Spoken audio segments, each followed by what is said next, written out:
Hello everyone, EAMCET సంబంధించిన final phase seat allotment ఈరోజు ఎప్పుడైనా రిలీజ్ అయ్యే అవకాశాలు ఉన్నాయి. 3 things you have to do. 1. Payment of fees. మీకు ఫస్ట్ ఫేజ్ ఆర్ సెకండ్ ఫేజ్లో ఏదైతే కాలేజ్లో సీట్ వచ్చిందో అండ్ ఫైనల్ ఫేజ్లో వచ్చిన సీట్కి డిఫరెన్స్ ఆఫ్ పేమెంట్ ఏదైతే ఉందో ఇది ఈ రోజే చేయాల్సి ఉంటుంది. 12th లాస్ట్ డేట్ అయినా suggest you to pay today only, ఎందుకంటే మినిమం అమౌంటే ఉంటుంది. సో మీరు ఇంతకుముందు కాలేజ్కి ఇప్పటికి ఎక్కువ ఉంటే పే చేయాలి, తక్కువ ఉంటే రిఫండ్ చేస్తారు. That is the first point. Second point, document collection. మీరు ఏదైతే సెకండ్ ఫేజ్లో కాలేజ్ వచ్చిందో సెల్ఫ్ రిపోర్టింగ్ చేసేటప్పుడు ఒరిజినల్ డాక్యుమెంట్స్ సబ్మిట్ చేస్తారు కదా, అవి రిటర్న్ తీసుకోవడానికి ప్రయత్నించండి tomorrow evening.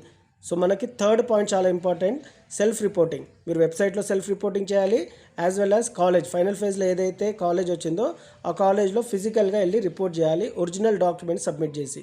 13th is the last date. I suggest you to submit all these records on 12th Tuesday లోపల మీరు సబ్మిట్ చేయడానికి ప్రయత్నించండి. ఇంకా ఏవైనా డౌట్స్ ఉన్నా మీరు కామెంట్ సెక్షన్లో తెలియజేయండి. I try to help you. Thank you and all the best.